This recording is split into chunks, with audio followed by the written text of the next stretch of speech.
একজন নারীর কণ্ঠ এতটা আকর্ষণ আছে, এতটা আকর্ষিত। একজন নারীকে পুরুষ দেখে নাই, তার হাইট কেমন জানে না, সে দেখতে ফর্সা না কালো জানে না। আল্লাহ নারীর কণ্ঠে এতটা অ্যাট্রাকশন রেখেছে যে একজন নারীর কণ্ঠ শুনলেই পুরুষ তাকে বিয়ের জন্য পাগল হয়ে যায়। ঠিক কিনা বলেন? এটা আল্লাহর দেওয়া নেচার। আপনার কণ্ঠ এটাও পর্দার একটা অংশ। আপনি বোরকা পড়ছেন, আপনি হিজাব পড়ছেন, কেমন আছেন ভাইয়া, কোথায় আছেন ভাইয়া, এই যে আপনার ভাইয়া ডাক, এটা সবচেয়ে বড় করোনা ভাইরাসের ডাক। এই ভাইয়া ডাক একটা সময় গিয়ে ভাইয়া থেকে ছাইয়া হয়ে যায়। ঠিক কিনা বলেন? আপনার কণ্ঠ পর্দা।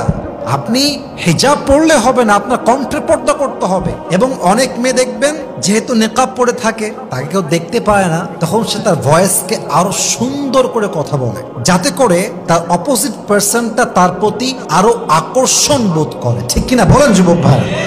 প্রিয় বোন আমার, আপনার জন্য আপনার কণ্ঠটাও পর্দা।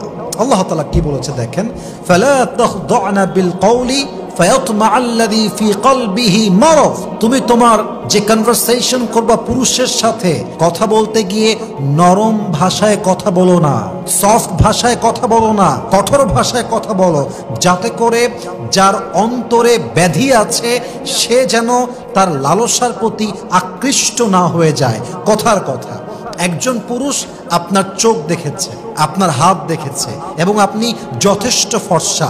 I am just giving you just silly example, যে একজন মেয়ে দেখতে সুন্দরী কিনা পুরুষ কনফার্ম না, বাট তার চোখ দেখেছে, হাত দেখেছে, সে ভাবে যে এই মেয়েটা আসলে অনেক সুন্দরী। তার মানে তার মনে আপনার জন্য অলরেডি একটা বাসা বেঁধে আছে, ভালোবাসা, অনুভূতির বাসা। এখন তার সামনে গিয়ে ভাইয়া কেমন আছেন ভাইয়া, আপনার নাম্বারটা হবে ভাইয়া, একটু কাজ ছিল, এ কথা বলবেন মানে কি? আপনি ওরা সুরসুরি মারলেন, মানে ওর জ্বালাটা আপনি আরো বেশি বাড়াই দিলেন। ঠিক কিনা বলেন যুবক ভাইরা?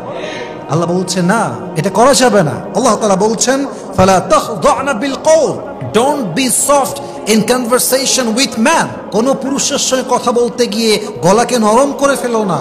তুমি যত নরম হবা, যত মৃদু হাসি দিবা, যত মায়ের কণ্ঠে কথা বলবা, পুরুষের মনের রোগটা আরো বেশি বৃদ্ধি পাবে। ঠিক কিনা বলেন?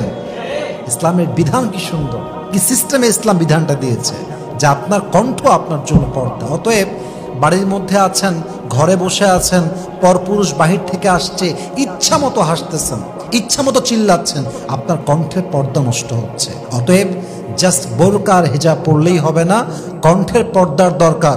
বলেন তো সবাই, আছে না নাই? জাস্ট বোরকা পড়লেই হবে না, you must have to avoid free mixing. আপনি যদি বোরকাওয়ালি নারী হয়ে ফ্রি মিক্সিং কালচারে ডুবে যান, আমি অবাক হয়ে যাই, আজকালকার বোরকাওয়ালি মেয়েদেরও ছেলে ফ্রেন্ড থাকে, হিজাব পরে, নেকাব পরে, আর ছেলেদের সঙ্গে তুই তুকারি করে কথা বলে, just like he is just my friend. এই সো কল্ড বোরকাওয়ালি মেয়েরা যতই বোরকা পড়ুক, আর যতই হিজাবওয়ালি হোক আর নেকাবওয়ালি হোক, যেই মেয়ে বোরকা পরে ফ্রি মিক্সিংকে অ্যাভয়েড করতে পারে না, গায়ে গা মিশিয়ে চলে, গায়ে গা লাগিয়ে চলে, এটা আসল পর্দাশীল নয়। সে যতই নেকাব পড়ুক, সে যতই হিজাবি হোক, সে আল্লাহর জান্নাতের সুঘ্রাণও পাবে না। ঠিক কিনা বলেন? এটাই হাদিসের কথা, এটাই কোরআনের কথা। অতএব জাস্ট বোরকা পড়লেই হবে না, আপনাকে অবশ্যই ফ্রি মিক্সিংকে অ্যাভয়েড